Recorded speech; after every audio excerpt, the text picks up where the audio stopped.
Well, today I would like to demonstrate how to make a Christmas tree with polymer clay. This is actually a lighted Christmas tree. You see it here. It is hollow. And if I'm going to shut off my overhead light for just a minute so that I've got a dark background here. The room is dark. And if I put a light inside here, you can see that it lights up nicely. Now this side I filled it with translucent, and this side is open. Right now I kind of like the open side better than the translucent side, but that is what we're going to be making today. Let me set that aside. And the way I started was to lose the pieces I was working on. Okay, what I started with was a compass. I actually decided on thought about how long I wanted to make the tree, how big it needed to be. So I took a compass, opened it up really wide, about as wide as it would go, picked a point for the center of it. I'm trying to just get it positioned so I miss that piece. Helps if you put the point down instead of the writing tip. And I drew an arc like that. And that's going to be the height of my tree.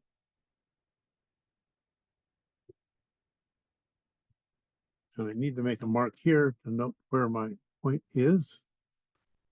Okay, I've got that mark.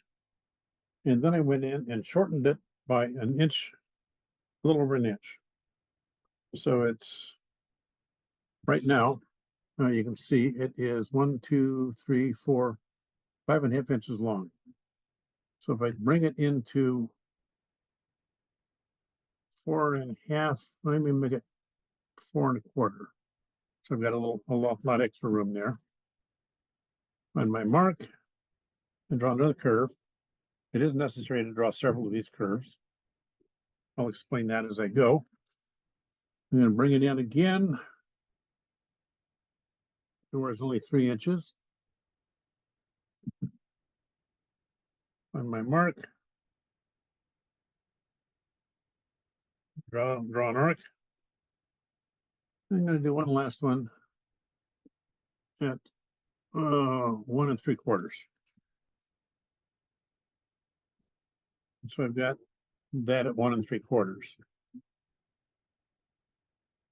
Now, what I have not shown here is I need to start at that point. You can just draw a line down somewhere, it doesn't matter where.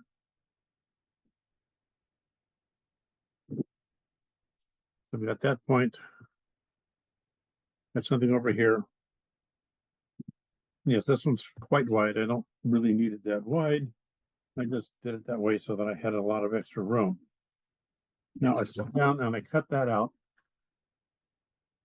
And when I cut it out, I got the shape roughly like this. This one obviously is not as big as that one is. And I initially was going to set it here, but I decided it would be better instead of trying to do that, do a whole lot of math and calculate what I wanted it to look like.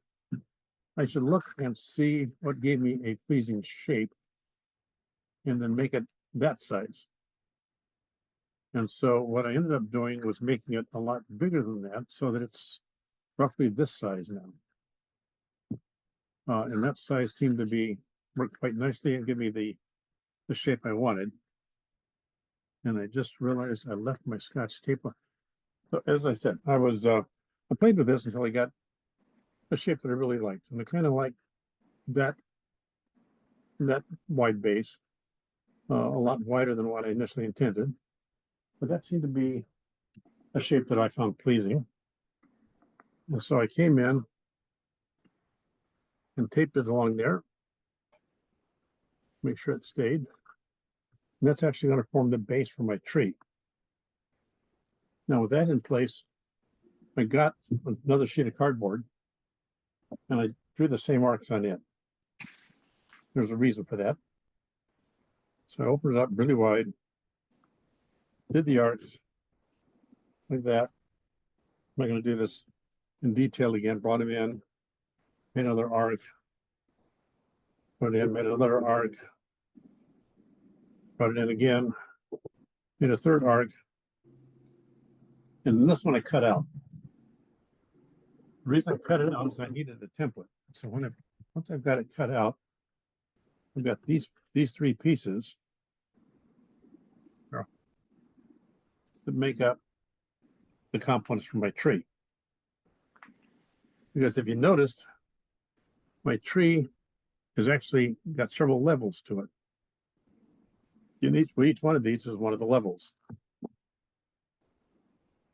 Now, due to my bad engineering, I didn't quite engineer the way I should have.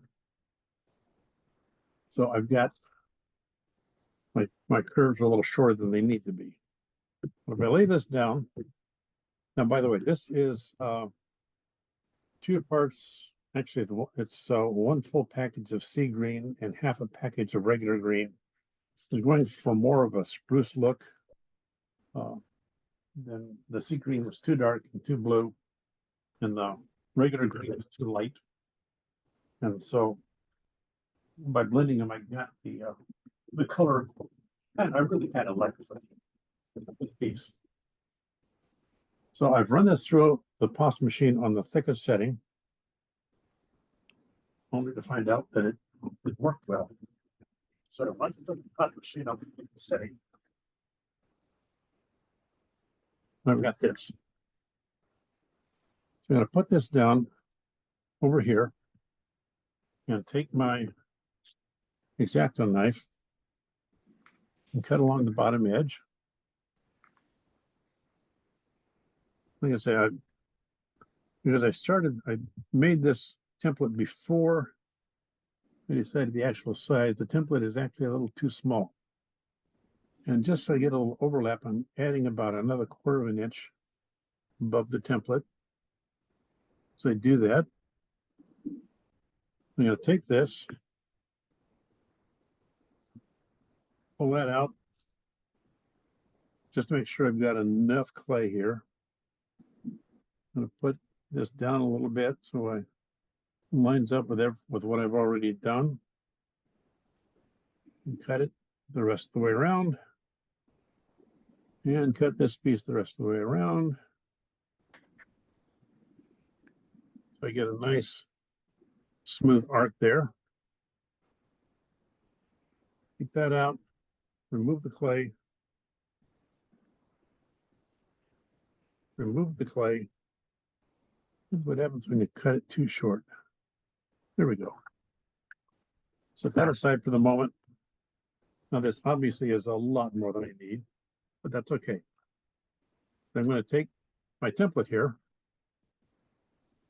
my base, and wrap the clay around it. And getting things lined up with the bottom of the piece. Find out where my overlap is. And I can see that. Cut along that overlap, maybe just a hair short of it, so that I can give the clay just a little bit of a stretch. Bring it together right there. Use my fingernails to seal the seam up. Hide that thing because it is going to be obvious if I don't clean it up really, really nice. Get the seam gone. And do a little bit of touch up afterwards. But that's how I start. Now then it tends to get out of round, and so I've got a circle cutter that's a little smaller. I'm going to drop that over the circle cutter so that it stays round. So this gets a little involved. I'm going to take the next piece of my template, set that off to the side for just a minute. The next piece of my template should be this guy. I know because I cut it a little large, this guy's not going to exactly be the right shape, but that's okay. I can put a little bit of a gap in there, cut along him, give myself a little bit of an extra. I'm looking for an overlap. As I'm thinking, as I'm doing this, I'm thinking there's something I did that I have forgotten to tell you about. And so I will tell you that as soon as I finish up here. Get it cut. I'm going to do this cutting backwards, and I can't always see what I'm doing.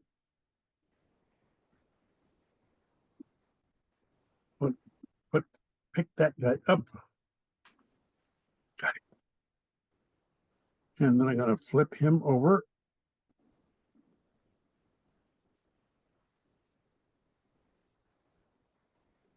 Make sure my curves line up.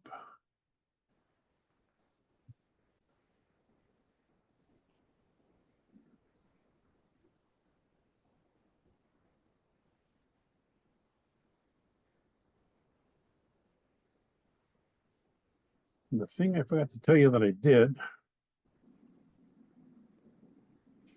was I went in to this piece, the first piece I put down, and I decided to taper that top just a little bit. So I ran my fingernail across that just to give it a little bit of a taper, so I don't have that big of a sharp edge on it. And yes, it would be easier if I did this while it was sitting on the table. But when I tried this the first time, I didn't think to do that on the table. And so I now forgot to do it on the table. But let me just put a little bit of a bevel on there. Now I'm going to take this guy, clean him up because apparently I made a bit of a mess. Okay, there he is. Now I'm going to come along with my fingers. I can just kind of add a little bit of a bevel on that, because what I'm going to do is bring this guy in. I want to put him overlapping just a little bit. Set it down there. Wrap him around. Try to make sure he comes in just about where he should. Get that seam taken care of. Now I've got a finger on the inside of this holding it.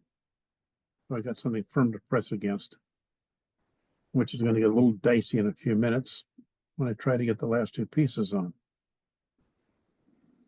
Wipe that seam out.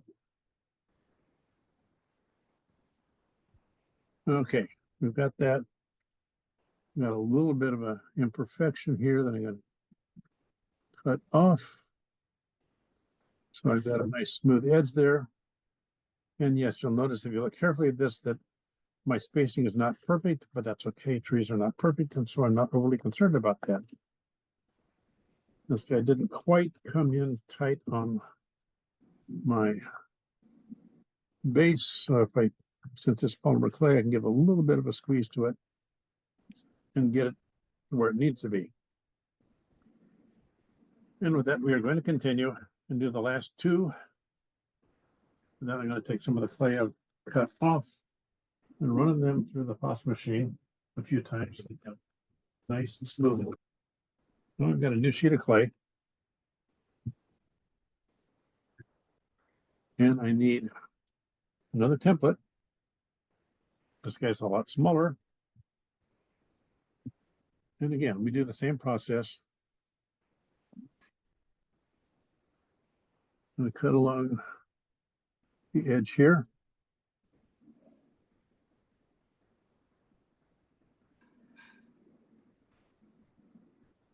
Cut along here. Giving myself a little bit of an extra room there for the top piece. And do a small thing there. Hopefully I figured out enough about video editing to take that out. And pull this guy up. And again, just like I have with all the others, I'm going to flip him over. Try to get the curves lined up.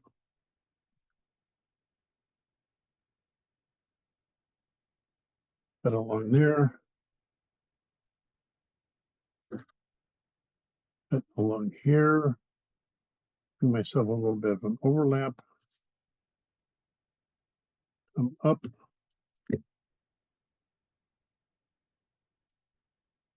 The guy goes away. This clay goes off to the side. And I still need that piece.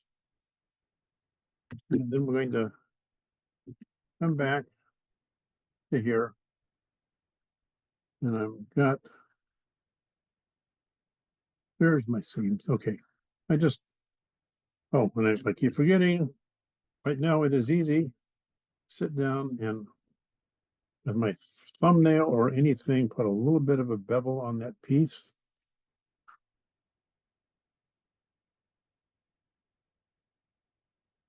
Okay, I got my bevel, got my seams. Should go right about there. And wrap them around.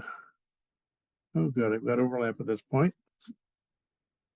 Try and just a small adjustment there. Get my overlap, find that spot on the overlap. And then just cut along the overlap, remove that piece to need the excess clay. It's always good to have more on your strip than you need, because it's easier to cut than to add. Come along, get up my seam. And at this point, if you don't have really, really long hands, it starts to get a little dicey in here trying to get that thing sealed up. Fortunately, I've got a wide variety of tools I can use. So I'm going to put this in. This is just my ball stylus, and put that in and put it all the way up as far as I need it. So I've got something to press against when I try to get rid of this seam. And I'm going to try and clean up some of these guys too while I'm at it, because it's always nice to have a nice clean seam. Okay, and there's that piece.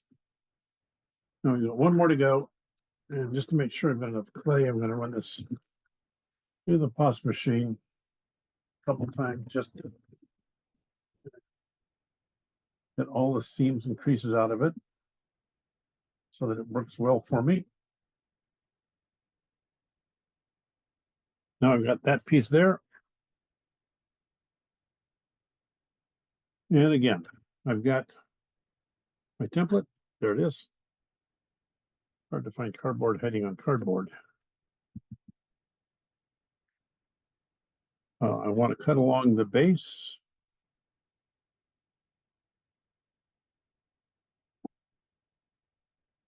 I'm going to get a straight edge on this side.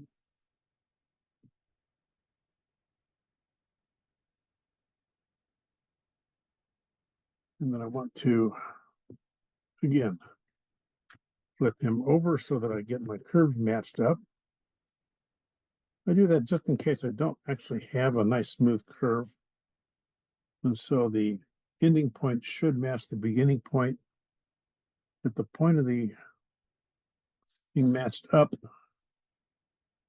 and then I should be able to get this guy, come around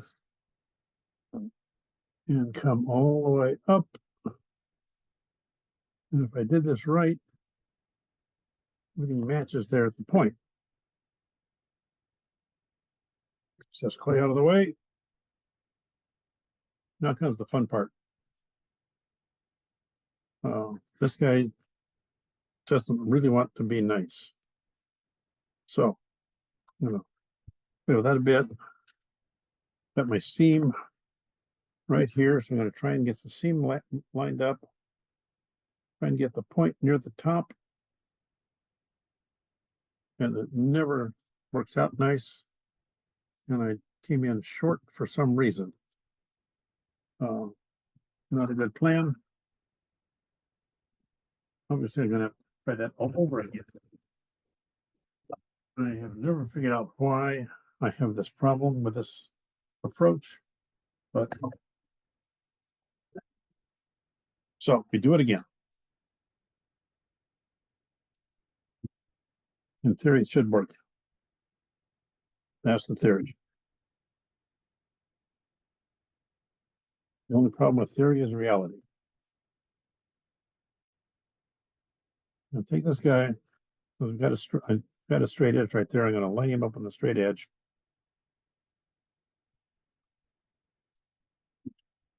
Mark my point right there.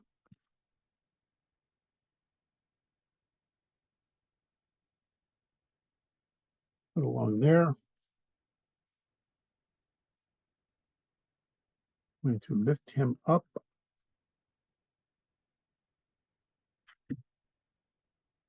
Put it down, get my seams to match, curves to match, get my point matched up. But all the way over. Just because I'm paranoid, I'm going to do it one more time. Get my points matched up, make my curves matched up, and come all the way the rest of the way around. Cut down that line, and that should give me way too much clay to play with, which is okay. Too much is better than too little. So now we're going to come back in. I don't know why, but I like to get my seams in a line. Probably because I can then turn that side of the wall and hide it.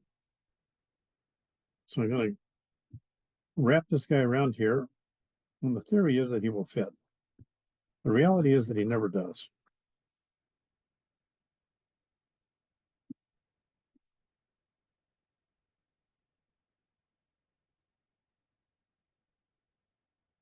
The last little piece has always got to be obstinate.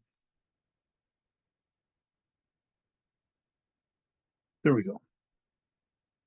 Got that close. The rest of it I can deal with later. Find out where my seam is. Mark that.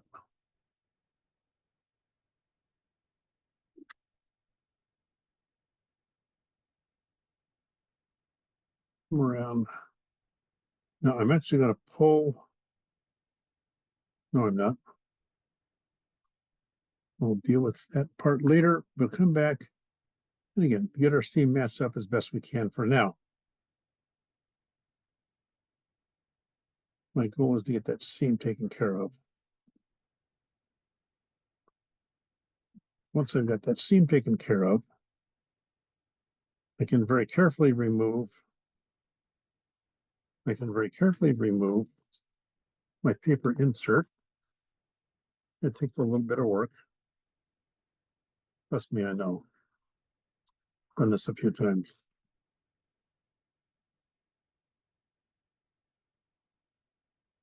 And keep working them out. Come on, work out. Come on. Out, out, out. What am I? Well, what I'm going to do?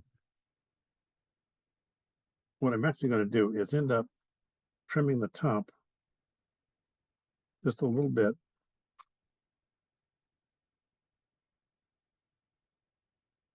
And now I've got a choice. I can either put another piece up there since I can't get this guy out right away and clean him up, which is probably what I'm going to do this time. So we'll take a little piece of clay,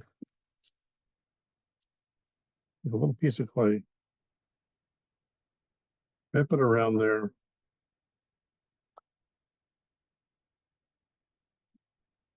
And that will be my very top piece. And I've got an extra seam that I need to kind of try to get rid of. And that guy's got to be trimmed up where he looks like he belongs there. And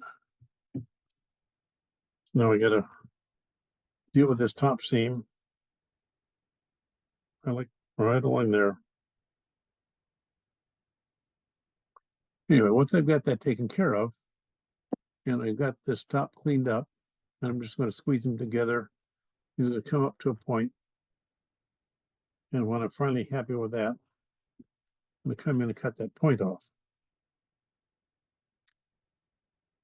Leaves me with a whole lot of scrap clay here on my table. And I can just keep working this guy until the seams disappear. At which point, I'll be happy with it. Now that's the basic shape. I'll put this guy back in so he holds his shape. You see, that's the basic shape. So now it's just a matter of cutting holes. And for that, I go to my handy dandy little cutter.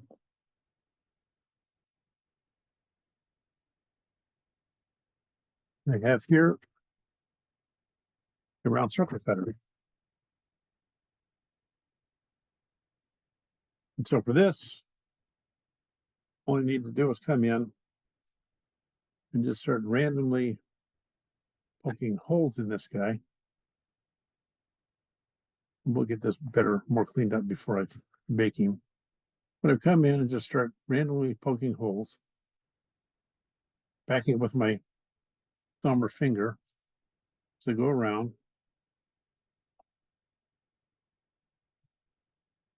And how many holes I put in him is up to me or up to you since you're making it. And just do that depending on however you like them to be. Now, after doing that for a while, I decided that the seam size hole was getting boring. So I went out and found myself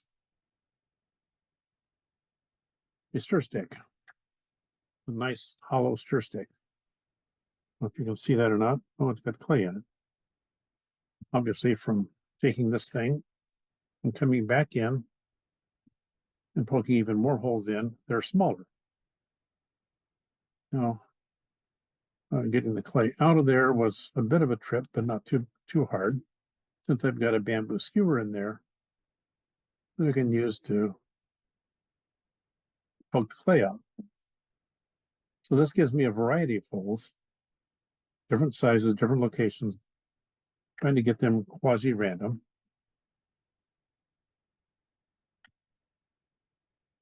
And give you an idea what that's going to look like. Now, to give you the real idea, I went in and did that with a smaller one. This guy left off the bottom piece and just only worked on the top pieces. You can see I've got two different sizes of holes here. And it actually adds a little bit of interest to it. I haven't put any translucent clay in these. I decide if I really want to do that or not. And you can see I went in and put a little bit of white clay. Actually, it's the frost clay on some of the tips here, trying to give it a little bit of a look like it's got some snow on the Christmas tree. I'm going to keep trying. I'm not sure I like how that actually came out, but it's not too bad. It's just, I think I can do better. And in fact, I've got another material I'm going to be trying with to see how that's going to come out. So that gives you some an idea of some variations you can do on this. Now then, we are down to the point where we need to, if you want to fill it in, you need to find a block of translucent clay, which has now run away from me.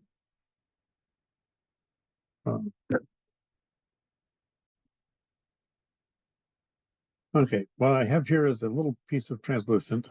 I've softened him up a little bit, running through the pot. Actually, not running through the pot. I just rolled over him a little bit with some round tools.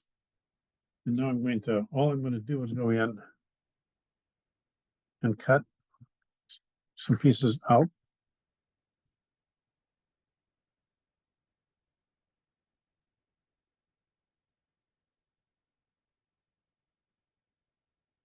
Like that. Just a few. And what I do is I simply obviously put them in the holes.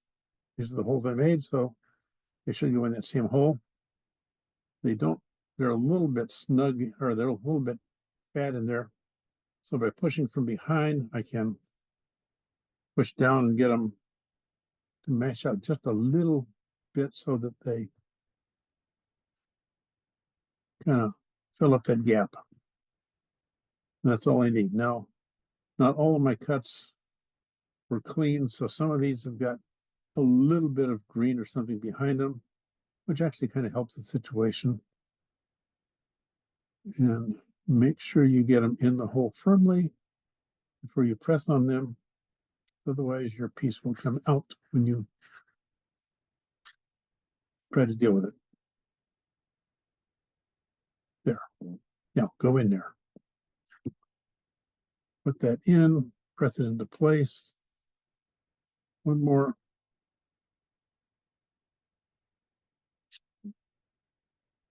Now, whether or not you do this step is up to you. Like I say, depends upon your light. Some of the lights are a little weak, and if they are, you may want to leave the holes open. You see, get an idea of what I did there. I won't bother you with doing the whole thing. And then as a final step, I took another piece of the translucent, and I've got a star-shaped cutter. So I just cut a little star shape here on top. Right now I've got a head pin embedded in that star, and then in the Christmas tree, I'm probably going to use a little bit of either super glue or white glue to get it to stay in place. Just I'm trying to get the light to shine up through it, and it's not working that well. So I may actually change that out with a piece of frost just to give it a nice look. But in short, that is what I did to make these two Christmas trees. This one, the big one, I made more of the regular green and less of the sea green. I didn't, it's a nice Christmas tree color, but I really, really wanted more of a spruce color. And so by adding more sea green and less regular green, I got more of the spruce look. So that is what I did to make my Christmas trees.